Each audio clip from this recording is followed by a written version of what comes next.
A very good morning to everyone. सुबह की चाय के साथ एक इम्पॉर्टेंट करंट अफेयर सेशन में आपका स्वागत है। आज दिनांक है 2 जून 2021। तो चलिए आज के सभी इम्पॉर्टेंट करंट अफेयर्स देख लेते हैं। पहला करंट अफेयर है, विश्व स्वास्थ्य सभा के अनुसार विश्व उपेक्षित उष्णकटिबंधीय रोग दिवस world neglected tropical disease day कब मनाया जाएगा।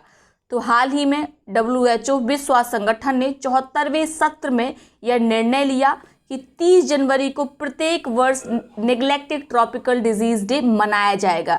नेग्लेक्टेड ट्रॉपिकल डिजीज होती क्या है, तो आपको बता दें, अफ्रीका, अमेरिका, एशिया के विकासशील क्षेत्रों में पाए जाने वाले संक्रमण यानी रोग इसके अंतर्गत आते हैं, जो मुख्य रूप से वायरस, बैक्टीरिया, प्रोटोजोआ, हेलमिंथ के कारण फैलते हैं। ठीक है, यानी जो ट्रॉपिकल रीजन है उसके आसपास जो भी विकासशील देश होते हैं वहाँ पर जो भी रोग फैलते हैं वायरस, बैक्टीरिया, प्रोटोजोआ के कारण, उन्हीं के उन्मूलन के लिए हाल ही में रोड मैप तैयार किया गया है विश्व स्वास्थ्य संगठन के द्वारा। इसके साथ याद रखना है, विश्व स्वास्थ्य संगठन की जो असेंबली होती है, जो सभा होता है, उसे विश्व स्वास्थ्य सभा कहते हैं। तो रोड मैप कब से कब तक तैयार किया गया है? रोड मैप तैयार किया गया 2021 से लेकर 2030 का, याद रखेंगे। यानी इस 10 साल के अंतराल में WHO के द्वारा यह प्रयास किया जाएगा, सदस्य देशों के द्वारा यह प्रयास किया जाएगा कि इन बीमारियों का उन्मूलन किया जाए। ठीक है, याद रखेंगे। आपको दिखा देते हैं पिक्चर में नेग्लेक्टेड ट्रॉपिकल डिजीज़ के अंदर कौन कौन सी बीमारियां आती हैं, कौन कौन सी डिजीज़ आती हैं। तो मुख्य रूप से इनको फैलाने वाले कौन हैं, तो इनको फैलाने वाले संक्रामक हैं प्रोटोजोआ, वायरस, हेलमिंथ। हेलमिंथ होता है परजीवी कीड़ा जो मुख्य रूप से पेट में पाया जाता है। फिर बैक्टीरिया, तो ये आप इसके स्क्रीनशॉट ले लीजिए, आपको आइडिया लग जाएगा प्रोटोजोआ से मुख्य रूप से कौन सी बीमारी है। वैसे भी साइंस पर्सपेक्टिव से, साइंस के जो क्वेश्चन जीएस में पूछे जाते हैं उसके लिए यह इंपॉर्टेंट है, याद रखेंगे। साथ में आपको बता दें, भारत के द्वारा यह दिवस पहले से मनाया जा रहा है, यानी NTD दिवस का आयोजन भारत के द्वारा पहले से ही किया जा रहा है।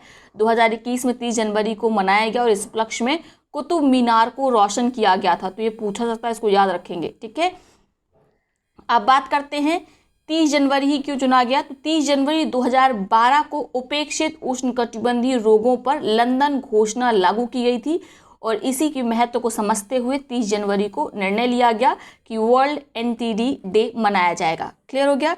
इसके साथ आपको याद रखना है, WHO ने अनौपचारिक रूप से यानी इनफॉर्मल तरीके से वर्ष 2020 में ही NTD डे का आयोजन किया था। अब 2021 से ऑनवर्ड जो मनेगा वह क्या हो जाएगा, फॉर्मल हो जाएगा। ठीक है, क्लियर हो गया। अगला प्रश्न देखते हैं, 90 के दशक में आई टार्जन टीवी श्रृंखला में मुख्य किरदार निभाने वाले किस अमेरिकी अभिनेता का विमान हादसे में निधन हो गया। ये पूछा जा सकता है क्योंकि 90 के दशक का बहुत ज़्यादा पॉपुलर शो था, टीवी सीरीज थी टार्जन। ठीक है, तो हाल ही में विलियम जोसेफ लारा जो कि इसके एक्टर थे, अभिनेता थे, उनका निधन हो गया। ठीक है, मुख्य किरदार इन्हीं के द्वारा निभाया गया था, यही टार्जन बने हुए थे। इनकी पत्नी का भी इस विमान दुर्घटना में निधन हो गया। इनको जो फिल्मी जगत में जो लारा के नाम से जाना जाता था, पूरा नाम विलियम जोसेफ लारा है लेकिन फेमस थे जो लारा के नाम से, याद रखेंगे। अगला प्रश्न है, चीनी सरकार ने आबादी नियंत्रण के लिए लगाई गई पाबंदी को हटाते हुए कितने बच्चे पैदा करने की अनुमति प्रदान की है। तो जो पहले चाइना की 1 चाइल्ड पॉलिसी थी, इसे 2016 में ही चाइना के द्वारा बंद कर दिया गया था। 2 बच्चे पैदा करने का अलाउ किया गया था चीनी गवर्नमेंट के द्वारा। अब पुनः क्या किया गया है 2021 से कि 3 बच्चे आप पैदा कर सकते हैं। ठीक है, कारण क्या है, यहाँ पर जो बर्थ रेट है वो अदर कंट्री कंपेरिजन में काफ़ी ज़्यादा नीचे है। ठीक है, जिसके कारण युवा जो जनसंख्या है उसकी कमी चीनी गवर्नमेंट को समझ में आने लगी है, इसीलिए निर्णय लिया गया है। इसके साथ चीनी गवर्नमेंट ने एक चीज़ और देखी कि जो यहाँ के युवा हैं, ठीक है, वे एक तो मैरिज नहीं कर रहे हैं, अगर मैरिज कर रहे हैं तो बच्चे पैदा नहीं कर रहे हैं, इसीलिए जो लोग बच्चे पैदा कर रहे हैं वे कम से कम 3 बच्चे पैदा करें, ऐसा सुनिश्चित किया गया चीनी सरकार के द्वारा। ठीक है, तो 3 बच्चे पैदा करने का अलाउंस किया गया है फिलहाल में, याद रखेंगे। अगला प्रश्न है, नवगठित डिजिटल मीडिया कंटेंट नियामक परिषद का अध्यक्ष किसे नियुक्त किया गया है। एक चीज़ और आपको बता दें, ये इच्छा यहाँ पे गलत लिखा हुआ है, इच्छा ऐसे लिखा जाता है, आर वाले खासकर ध्यान दें। नवगठित डिजिटल मीडिया कंटेंट नियामक परिषद का अध्यक्ष किसे नियुक्त किया गया है। तो हाल ही में इंडियन ब्रॉडकास्टिंग फाउंडेशन IBF के द्वारा डिजिटल मीडिया कंटेंट नियामक परिषद का गठन किया गया, जिसमें एक अध्यक्ष होगा, 6 मेंबर होंगे, याद रखेंगे। तो अध्यक्ष कौन बन गए हैं? जस्टिस विक्रमजीत सेन, ठीक है। ये अश्विनी अय्यर तिवारी, तिग्मांशी धूलिया, निखिल आडवाणी, ये सब मेंबर हैं।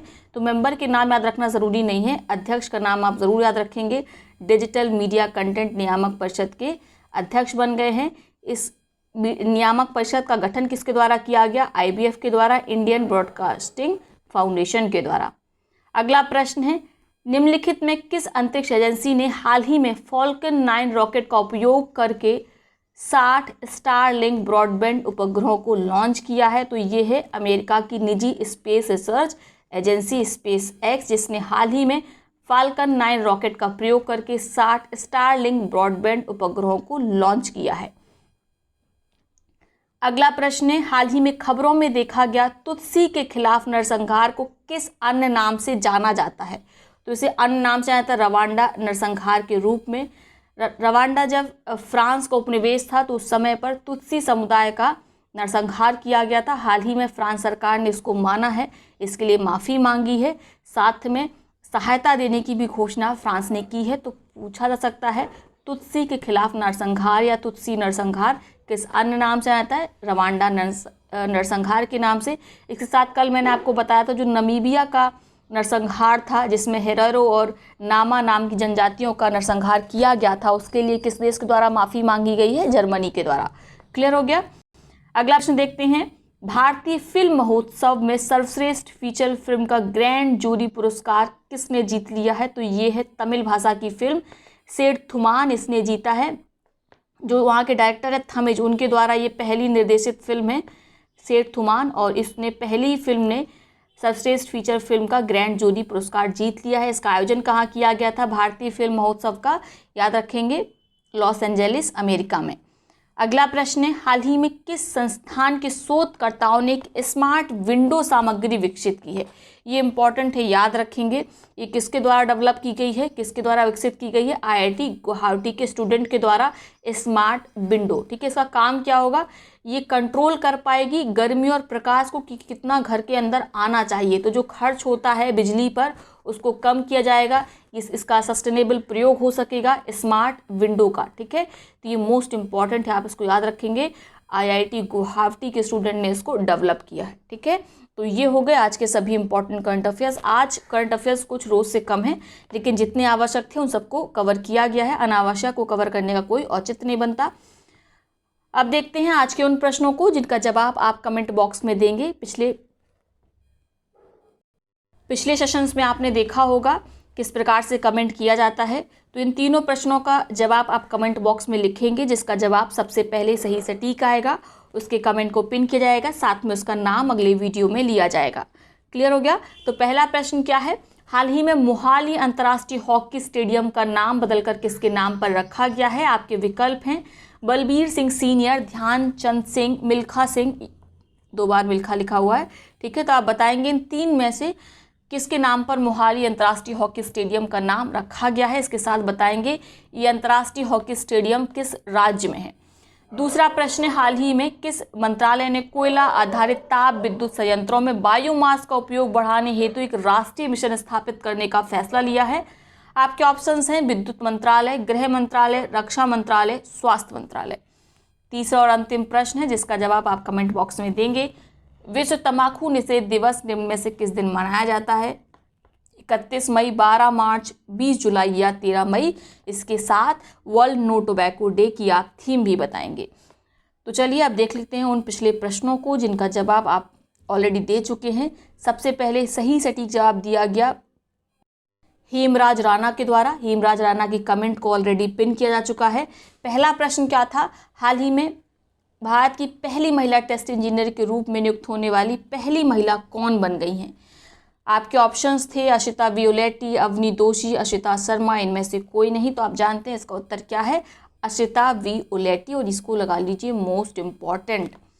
अगला प्रश्न है, हाल ही में किसके द्वारा वीडियो कॉन्फ्रेंसिंग के माध्यम से किस OPD पोर्टल को लॉन्च किया गया? तो OPD पोर्टल का नाम क्या था? सेहत था, याद रखेंगे, ठीक है। ये टेलीकम्युनिकेशन पर आधारित टेलीमेडिसिन हेल्प थी, ठीक है। श्री राजनाथ सिंह ने इसको लॉन्च किया, ये भी मोस्ट इम्पॉर्टेंट है। मुख्य रूप से किसके लिए है? जो सशस्त्र बल हैं उनके लिए, उनके परिवार के लिए ये मुख्य रूप से लॉन्च की गई है रक्षा मंत्री श्री राजनाथ सिंह जी के द्वारा। अगला प्रश्न क्या था, अंतर्राष्ट्रीय एनी अवार्ड 2020 से किस भारत रत्न से सम्मानित प्रोफेसर को सम्मानित किया गया? तो ये है प्रोफेसर CNR राव। इनका नाम याद रखेंगे, इंपॉर्टेंट है। इन्हें अंतर्राष्ट्रीय इंटरनेशनल ENI अवार्ड से सम्मानित किया गया। इसे एनर्जी का नोबेल प्राइज भी कहा जाता है। तो ये है आज का सेशन। आई होप वीडियो आपको पसंद आया होगा। वीडियो को लाइक करें, साथ ही अपने मित्रों सहपाठियों के साथ इसे शेयर अवश्य करें। तो चलिए कल मिलते हैं नए सेशन के साथ, तब तक के लिए बहुत बहुत धन्यवाद।